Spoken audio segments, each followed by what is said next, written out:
நம்ம சென்னை சில்க்ஸின் ஆடி blast சேவிங்ஸும் blast கலெக்ஷனும் blast. தாவேகா கட்சியில் உட்கட்சி பிரச்சனையாக மாவட்ட செயலாளருக்கும் நாற்றமல்லி ஒன்றிய செயலாளருக்கும் புரளரசன் என்பவருக்கும் ஏதோ பிரச்சனை நடைபெற்றிருக்கிறது. மாவட்ட செயலாளர் ஒரு வன்னியர் சமூகத்தை சார்ந்தவர், முனுசாமி என்பவர் அவர் வன்னியர் சமூகத்தை சார்ந்தவர், புரளரசன் என்பவர் தலித் சமூகத்தை சார்ந்தவர் என்று தெரிய வருகிறது. அவருடைய உட்கட்சி பிரச்சனைக்கு மாவட்ட செயலாளரை எதிர்த்து கேள்வி கேட்டார் என்பதற்காக அவருடைய அலுவலகத்தில் ஏதோ பேச்சுவார்த்தை நடந்திருக்கிறது. அந்த பேச்சுவார்த்தையின் போது குரலரசனை காலில் விழ வைத்திருக்கிறார். மனிதனை மனிதன் அடிமைப்படுத்துவதும் சக மனிதனை காலில் விழ வைப்பதும் என்பது தவறு. சாதிய வன்கொடுமை தடுப்பு சட்டத்தின்படி தலித் ஒருவரை அதுபோன்று காலில் விழ செய்வது என்பது தீண்டாமையின் வன்கொடுமை தடுப்பு சட்டத்தின் கீழ் மிகவும் தவறான செயல்.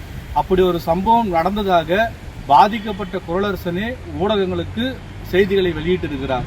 அதன் அடிப்படையில் விடுதலை சிறுத்தை கட்சியின் தொண்டரணி பாதுகாப்பு மாநில துணைச் செயலாளரான பழனி என்பவர் இதை கண்டு அதிர்ச்சி அடைந்து, இது பல லட்சம் மக்கள் இந்த பொதுவெளியிலே சமூக ஊடகத்திலே பார்த்திருக்கிறார்கள், இதனால் கடும் மன உளைச்சலுக்கு தலித் மக்கள் ஆளாகியிருக்கிறார்கள், இது தலித் மக்களை அவமானப்படுத்தும் செயலாக கருதுகிறோம்.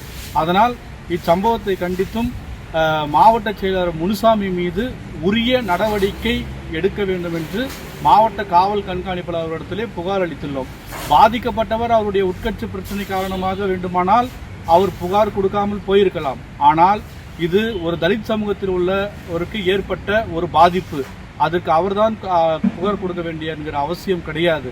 அதை பேட்டியில் கூறும்போது குரலரசனே மாவட்ட செயலாளர் என்னை காலில் விழ வைத்தார் என்று பேட்டி கொடுத்தது இன்றும் ஊடகத்தில் உள்ளது. எனவே சாதிய வன்கொடுமை தடுப்பு சட்டத்தின்படி மாவட்ட செயலாளர் முனுசாமி மீது உரிய நடவடிக்கை எடுக்க வேண்டும் என்று விடுதலை சிறுத்தைகள் கட்சி சார்பாகவும் வழக்கறிஞர் பிரிவு மாநில துணைச் செயலாளர் என்கிற முறையிலும் ஆசு பழனி மாநில துணைச் செயலாளர் தொண்டரணி அவர்கள் பாதித்தும் ஒட்டுமொத்த விடுதலை சிறுத்தைகள் கட்சி திருப்பத்தூர் சார்பாகவும் நாங்கள் வேண்டுகோள் விடுகிறோம். குரலரசன் என்பவர் பாதிக்கப்பட்ட குரலரசன் என்பதும் சாதிய வன்கொடுமை தடுப்பு சட்டத்தின் கீழ் நடவடிக்கை எடுக்க கோரி புகார் கொடுத்த நிலையில் அது இன்னும் நிலுவையில் இருப்பதாக தெரிய வருகிறது. அதனால் உடனடியாக நடவடிக்கை எடுக்க வேண்டும் என்று விடுதலை சிறுத்தைகள் கட்சி சார்பாக புகார் அளித்துள்ளோம். சாதிய வன்கொடுமை தடுப்பு சட்டத்தின் கீழ் கொடுக்கப்படுகிற புகாரை 24 மணி நேரத்துக்குள் விசாரித்து அதன் மீது முதல் தகவல் அறிக்கை பதிவு செய்ய வேண்டும் என்று சட்டம் சொல்கிறது. ஆனால் இந்த புகாரில் ஆளுங்கட்சி பிரமுகர்கள் சம்பந்தப்பட்டிருக்கிறதுனால் இன்னும் வழக்கு பதியப்படாமல் இருக்கிறது. அவர் மீது உடனடியாக சாதிய வன்கொடுமை தடுப்பு சட்டத்தின் கீழ் வழக்கு பதியப்பட வேண்டும். நம்ம சென்னை சில்க்ஸின் ஆடி பிளாஸ்ட் சேவிங்ஸும் பிளாஸ்ட் கலெக்ஷனும் பிளாஸ்ட்.